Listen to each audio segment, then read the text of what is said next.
So, good morning, everyone. Today, we are going to start a new chapter in this subject of manufacturing technology, which is entitled as Forming and Shaping Processes. So, in our previous lectures or our previous classes or previous semester, we have studied about various manufacturing techniques. Like we have already studied about various machining operations, lathe, drilling, milling, shaping. Okay, all these are material removing process. In that one, we remove the material in the form of a chip. Then we have discussed about casting process. In casting process, the pattern is made, which is the replica of the finish or final product, and we prepare the mold by using that pattern. And in that hollow mold, the molten metal poured, and after solidification, we get a product. So that is another method, which is a casting process. Then we have discussed about uh, metal joining processes. So there are number of welding processes are available that we have discussed, like gas welding technique. We have discussed about resistance welding technique, arc welding technique, and there are some special techniques also. Then we have talked about uh, brazing and soldering. Okay, so these are the metal joining process that we already covered in this manufacturing technology. Now, this is the new technique that we are going to study. It is known as a forming and shaping. So in the forming and shaping, the here the main important thing is that we are using some external force to deform the material, and we will change its shape and size. Okay, so if we talk about this metal forming and shaping process, it is a mechanical working of a metal, is a simply plastic deformation performed to change the dimension, properties, and surface conditions with the help of a mechanical pressure. Okay, so that is the main basic fundamentals. We are changing the dimension, property, and surface condition. Okay, in a by plastic deformation. And how we can do this plastic deformation? By applying mechanical forces or mechanical pressure. Okay, so that is the basic fundamentals of forming process. We are applying some external force to uh, uh, change the shape and size of a material. So here we are not adding any material, or we are not removing any material. Either if we take the example of a machining process, in this one we remove the material in the form of a chip. So in that case, we are removing the material.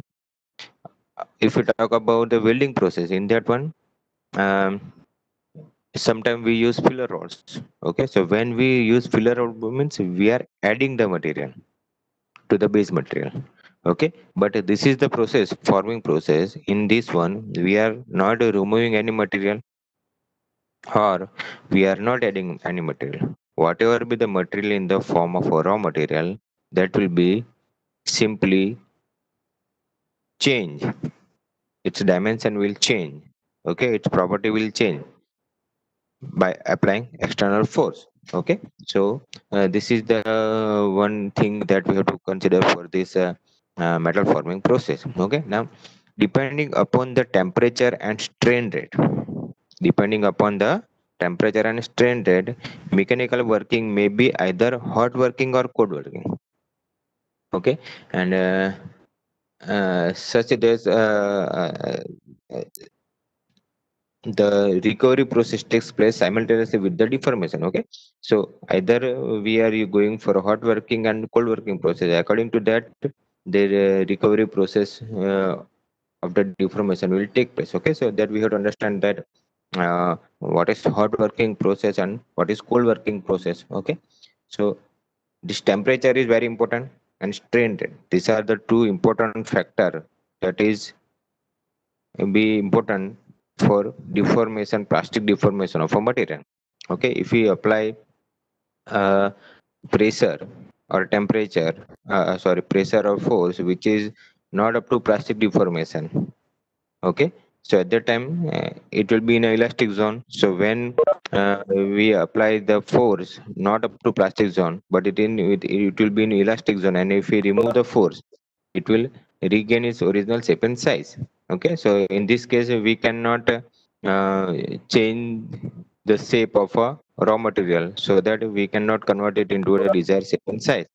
Okay, so that is why this is very important. And strain rate, the strain rate means by applying what amount of force, what amount of elongation, or what amount of dimension change we can get. Okay, so the strain rate is also depends upon the temperature and the type of the material. Some material that may get easily deform in less force, and some material require higher force to change its shape and size. Okay, so this is another important parameter, that temperature and strain rate, and hot working and cold working. Now uh, the plastic deformation, now again we are discussing about the plastic deformation, because whatever be the working zone, that will be a plastic zone only.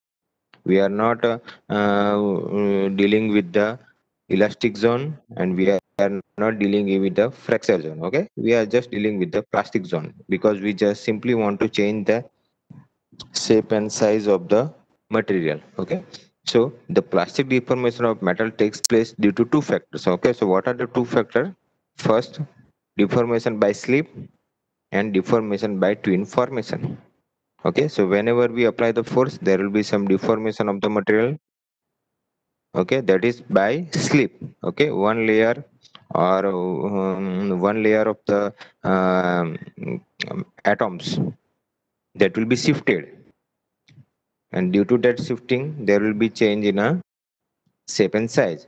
And second one is a twin formation. Okay, so this slip formation and twin formation you have already studied in the subject metal science and metallurgy. In this one, you have already studied about what is slip, how the slip is occurs, and what is twins. Okay, but these are the two main reason to uh, having a plastic deformation in a metal.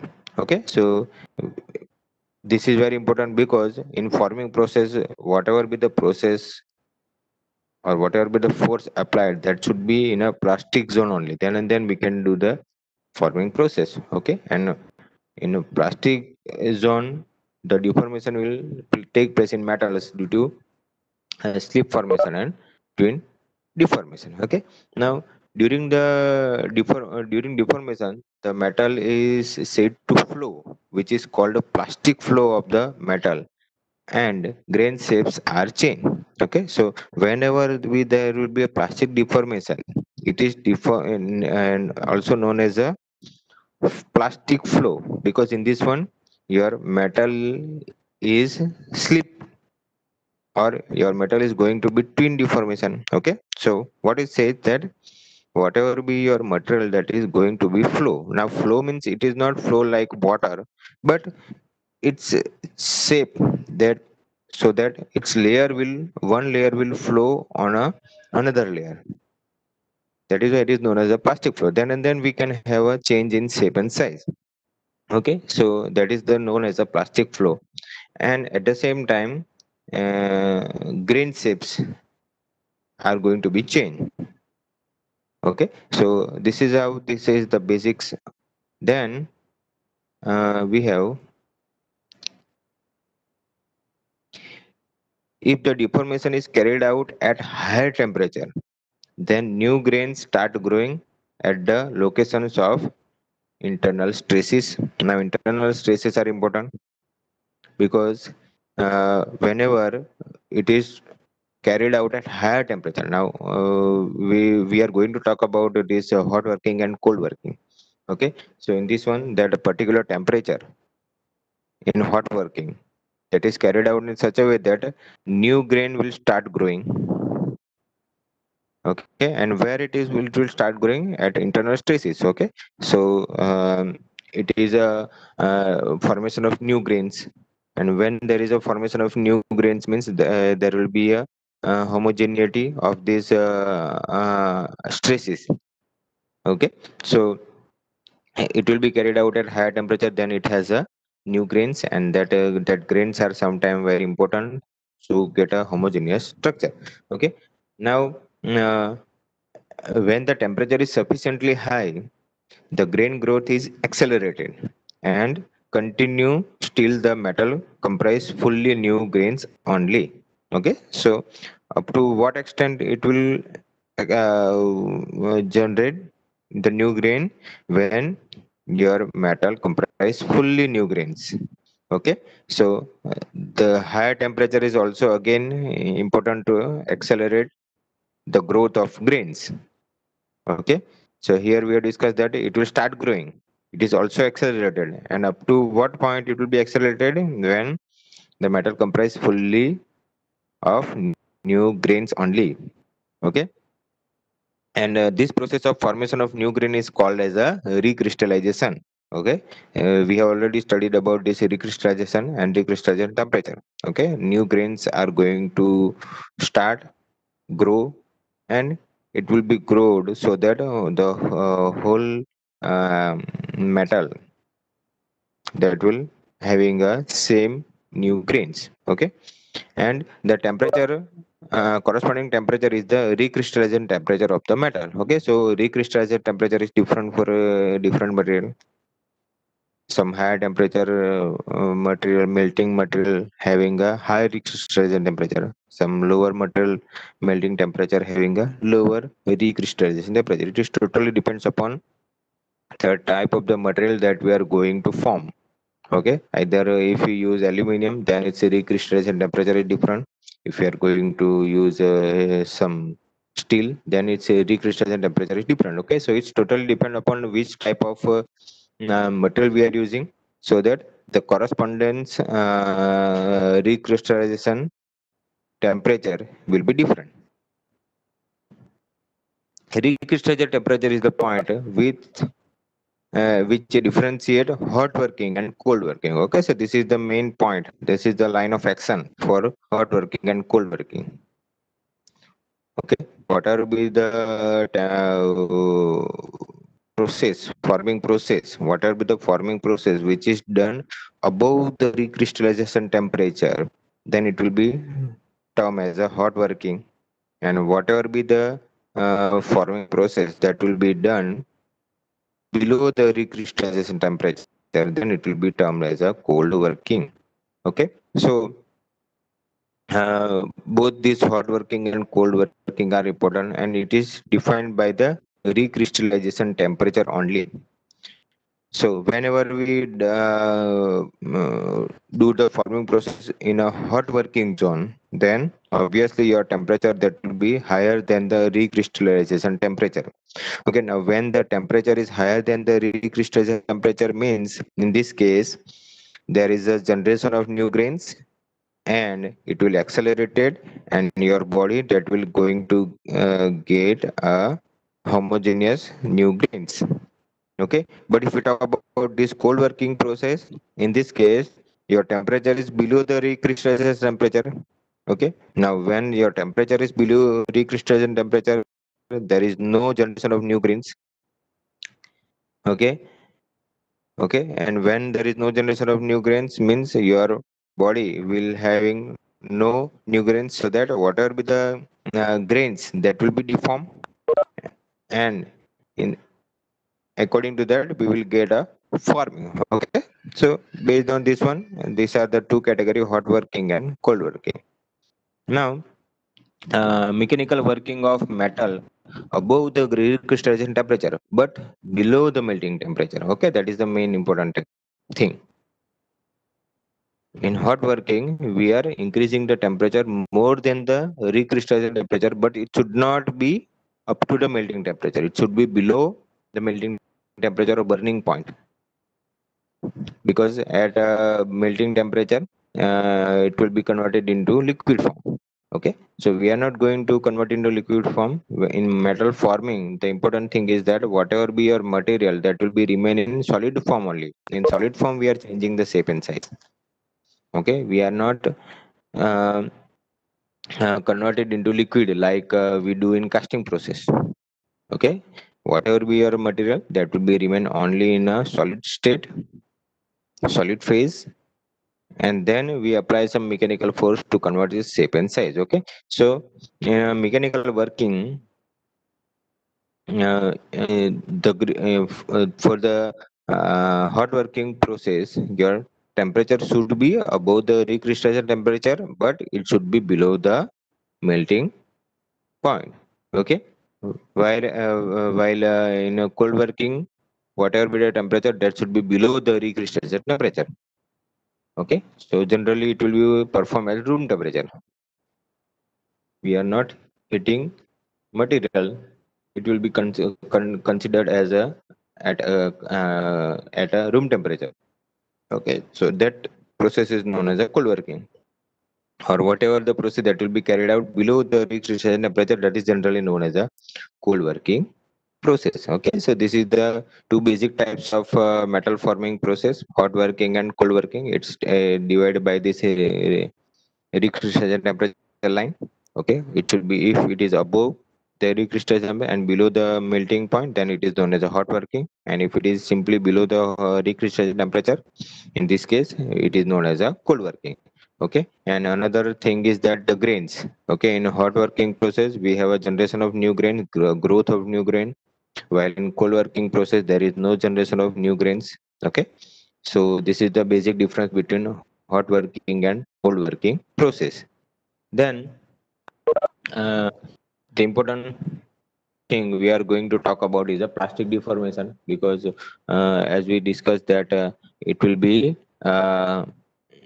this metal forming process is done in a plastic zone only. We are not going to melt the material, or it will be not performed in a elastic zone. Okay, so this plastic zone is very important. So now, any external or internal force cause stresses in the material resulting into deformation. That is that we know. Okay, deformation can be generated by external or internal forces. Okay, and now deformation is of two types. First one is elastic deformation and plastic deformation. Uh, yeah, if you see this diagram. Okay, this is a stress strain diagram. Okay, in this one, A to B. A to B is the elastic zone and B to C is the plastic zone. Okay, here it is shown. This is a elastic deformation, and this from B to C it is a plastic deformation. Okay, so now if we start applying the force and we apply the force up to this point, okay, and we release the force again, your material that will be come into original shape and size, means there is no change in shape and size. Okay, if we apply up to this point B, then it will be again come to its original shape and size. Okay, but if we apply more force than the B, then there will be a permanent deformation. Okay, and that permanent deformation that will be due to the plastic zone. Okay, so now if you apply the force up to here and release, your material will not go to its original shape and size. There will be some deformation. Okay, so this, that is why this plastic deformation is very important. So there are two types of deformation: elastic deformation and plastic deformation. Okay, so in elastic deformation the stress is below the elastic limit. Okay, while in plastic deformation the stress is above the elastic limit. Now when the body regains original shape on the removal of the external applied force, then it is known as a elastic deformation, as we discussed earlier. Okay, and elastic deformation occurs up to the maximum value of stress up to which the deformations are elastic or temporary. Up to that point only, here if it is one, up to this point only we can have a elastic deformation. Beyond that, if we apply the force, then definitely it will going to have some deformation which is permanent, which is known as a uh, uh, plastic deformation. Okay, so up to B point, suppose in this diagram from A to B we have a elastic deformation. In this range, in A to B, whatever be the force we apply and we release your material, that will regain its original shape and size. Okay. Uh,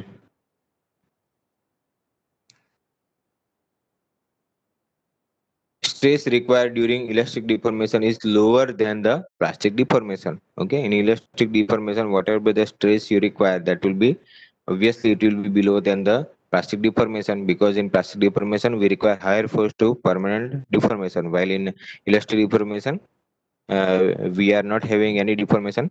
That is why it requires lower stress. Okay.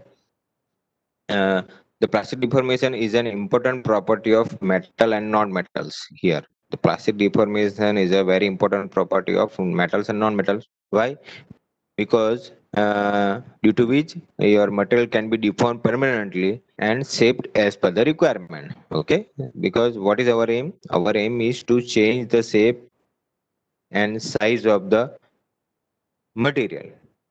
Okay, now how we can change the shape and size of the material if it will be deformed, and that deformation is permanent then and then. Okay, well, if you talk about elastic deformation, in elastic deformation, if you elongate it, it will be elongated, but as you release the force, it will regain its original shape and size. Means that there will be the deformation, but the deformation is not permanent. Here the important word is a permanent. Deformation is not permanent in elastic deformation, while in plastic deformation, whatever be the deformation will carried out, that will be permanent deformation. Okay, and that permanent deformation is very important to change the shape and size. Otherwise you cannot change the shape and size of any material. Okay, and if you do not if you are not able to change the shape and size of material, then you cannot produce any component. Okay, so that is why this plastic deformation is very important for metal as well as non-metals, because we are going to produce so many number of different products by metals as well as non-metals by using its plastic deformation zone. Okay, so in that case we can have a permanent deformation, and that permanent deformation that will leads to the change in shape and size according to the requirement. Okay, now how we can perform these various types of plastic deformation. Okay, so for that one, we can use a forming process, we can use a rolling process, we can use drawing process, we can use forging process. Okay, so all these are process, various process that will be used to generate a plastic deformation into the material, so that we can have a permanent change, permanent deformation, so that we can get a required shape. Okay, so these are the various operations like forming, rolling, drawing and forging that will be used to plastic deformation, and all these process are we are going to study one by one. Okay, because all these process are used to form the metal, shape the metal. Then in plastic deformation there will be a slip, twinning, and both are simultaneously. We have discussed earlier that is slip and tilt twinning process that will be occur. Then and then we can have a change in shape and size of the material.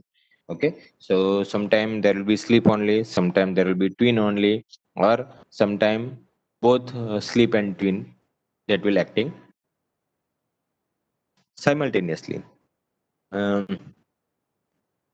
So, plastic deformation is a permanent, and it takes place when the applied stress level exceeds a certain limit, which is known as a yield stress. Okay, so this point is known as a yield stress. So, if your uh, if your stress is above that yield stress, then and then we can have a plastic deformation. Okay, so here if your stress that will lies in between B and C, then and then we can have a plastic deformation, while in A and B we can have a deformation, but that deformation is not permanent deformation. It will be regain to its original shape and size. Okay, so when the stress level that will be exceed a certain limit. Okay, so it will be more than the limit. Okay, so what is that limit? That limit is known as a yield stress. Okay, so this is the yield stress point, and below more than that we have a plastic deformation, and that will take a permanent deformation. Now we have categorized the process into two various category: hot working and cold working. Okay, now here we have a work hardening. Now what is work hardening? That we are going to see here, because it is one of the very important term which is going to use in forming process. Okay, so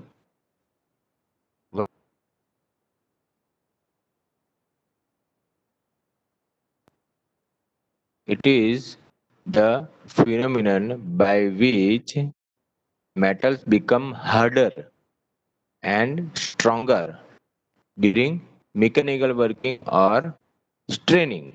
Okay, it is the phenomenon by which metal becomes harder and stronger during the metal working or straining.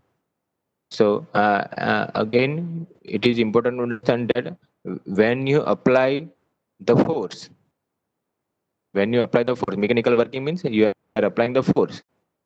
Okay, and due to that application of force, your material or your raw material, that will become harder and stronger. Okay, so that phenomenon is known as a work hardening. Okay, during your working process, your material become hardened. That is why it is known as a work hardening. Okay, so in normal condition, if you do not apply the force, in this case, whatever be your its hardness and strongness, that is different. And after applying this mechanical working or mechanical straining, its its hardness and strongness will change. Okay, so this phenomenon that is known as a work hardening. Okay, and when this work hardening occur during the plastic deformation of metal. In this case only, there will be change in shape and size, and in this one we require higher force, and due to that one there will be change in its property. Okay, so after initial work hardening or strengthening, more and more stress is reduced required to further deformation of the material. Okay, so initially whenever if you apply the force, okay, so suddenly your shape will change up to some extent, because up to that point there is no work hardening. But after some time, your material become harder, and when it will become harder, then it will require more force to change its shape and size. Okay, so after some initial work, your work because initially your material that is not hardened, but as you carried out the plastic or mechanical working, your material slowly going to be harder. Okay, but after some time it will become so hard that it require more force to deform the material. Okay, so initially it may require some less force, but as your work progress, it may require some higher force. And why this higher force is required? Due to this work hardening phenomenon. Okay, so it is the one important factor we have to carry out, because you will feel that sometime whenever you start the process it require very less force, but at the end of the process or after some time, after operating some cycle of the operation, you require to increase your force. Okay, so that is due to the work hardening. So during the operation of hammering, here the example is given: during the operation of hammering a nail, quite often the nail bends. Okay, this bending of nail induces stress development inside the nail. Okay, so why this induced? Because of bending. Okay, and some stress will be developed. Okay, so suppose if you take the same example of a rod, when you bend a rod, whatever be the outer surface, whatever be the outer surface, that will be in a tensile stress, and whatever be your inner surface, that will be in a compressive stress. Okay, so your stress is going to be changed. So due to that one, there is a change in its hardness. Okay, and that will be important factor to be considered during the work hardening process. Okay, and this the nail gets plastic deformation and work hardened. And now if we try to straighten the nail, it requires more force than the required to bend it, because there is a tensile stress on a outer surface, and there is a compressive stress on a inner surface. Now if you try to make it straight again, okay, so it may require higher force than the force that you have applied to bend it. Okay, and you can feel in a same thing in a bending a rod. Okay, if you take a rod, if you bend it, then for bending you require less force. But if the same rod you want to make it straight, and if you apply the same force, you are not able to make it straight, because your material that will become strain hardened at that particular point from where it is bent. Okay, so it may require higher force. Okay, so work hardening or straightening occurs below the recrystallization temperature. So this is the important thing. Work hardening will occur when it will be below the recrystallization temperature. Means in a cold working we can have a work hardening, while in a hot working process this work hardening phenomenon is very less. Why? Because at higher temperature, the whatever the stress is generated, that will be uh, released. Okay, due to this higher temperature. So whatever be the stresses, outer stresses and internal stresses, tensile and compressive stresses are generated, that will be easily relieved by this high heating or high temperature. So that this work hardening that is generally occurs in a uh, cold uh, uh, or cold working process, or it will be below the recrystallization temperature, while in above the recrystallization temperature this hardening that will be released. Okay, so this is the phenomenon of work hardening. Now uh, we are going in detail of this hot working and cold working process. We have seen the category that if it is above the recrystallization temperature, then it is known as a hot working process, and if it is below the recrystallization temperature, it is known as a cold working. But now we are going to in detail. So hot working is accomplished as a at a temperature above the recrystallization temperature, but below the melting temperature. Okay, and because above the melting, whatever be your material, that will going to be burned. Okay, so that is why the important thing is that we have to maintain the temperature. It should be below the melting point. Okay, and that process is known as a hot working process. It should be above the recrystallization temperature, but it should be below the melting point. Now, every metal has a characteristics hot working temperature range over which hot working may be performed.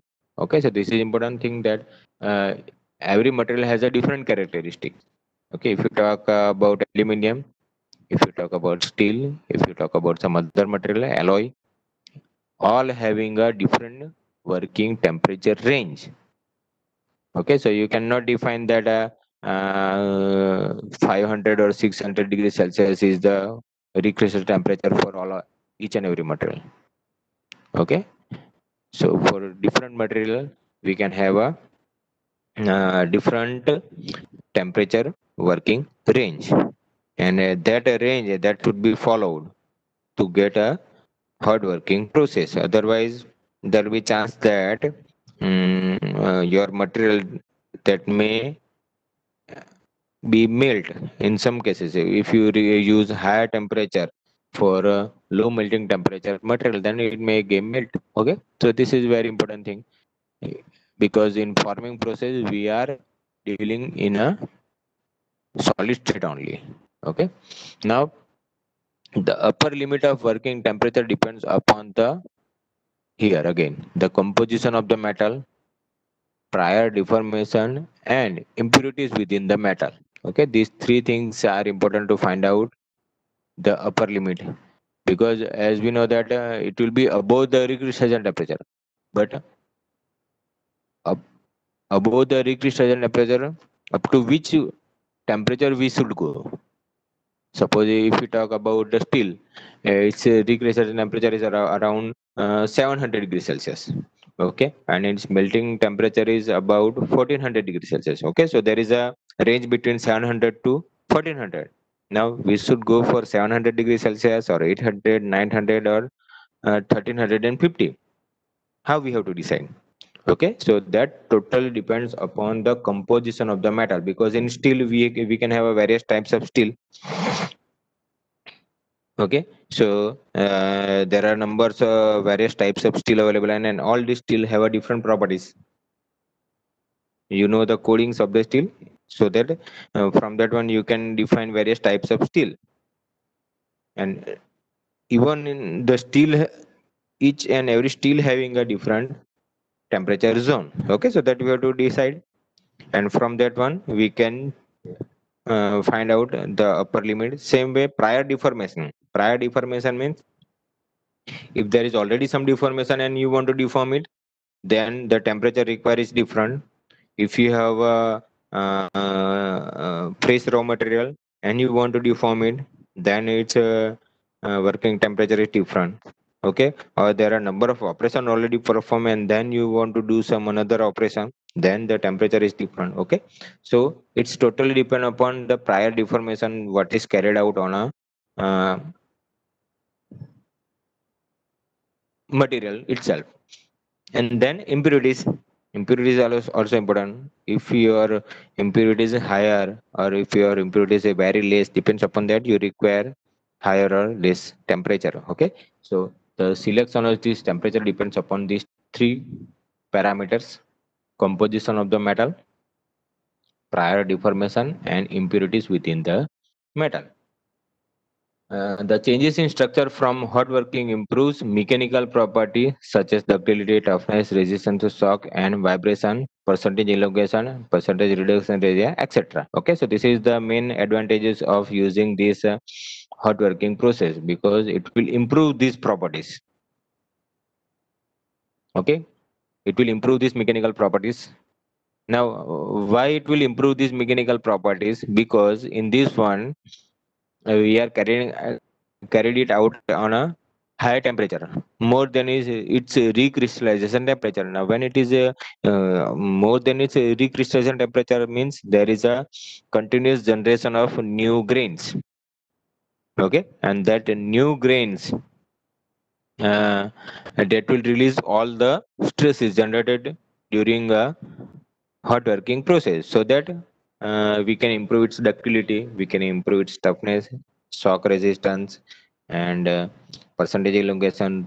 Okay, so these all properties that can be easily improved because of this continuous grain growth in a hot working process. Okay, so this is the advantage of using hot working process.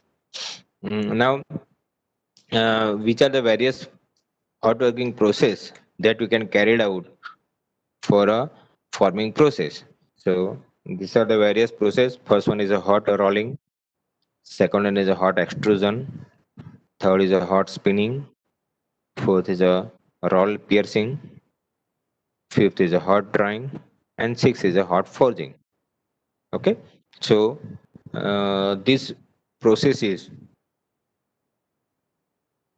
that we are going to see one by one in our upcoming classes, in upcoming lectures. Okay, so we are not dealing here, but these are the various operations or various process that will be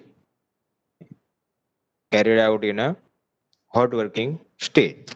Okay, so rolling, extrusion, spinning, piercing, drying, and forging, all the process can be carried out in a hot working zone.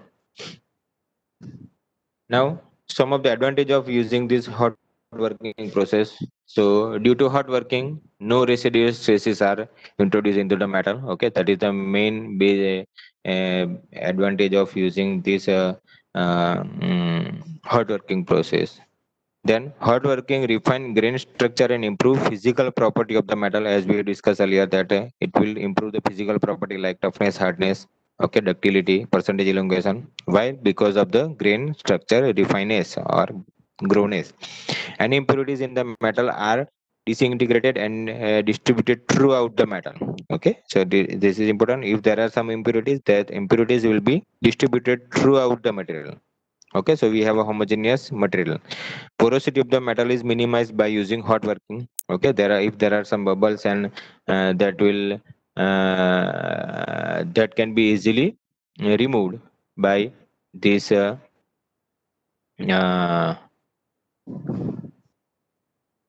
hot working process. Then during hot working, as the metal is in plastic state, larger deformation can be accomplished and more rapidly.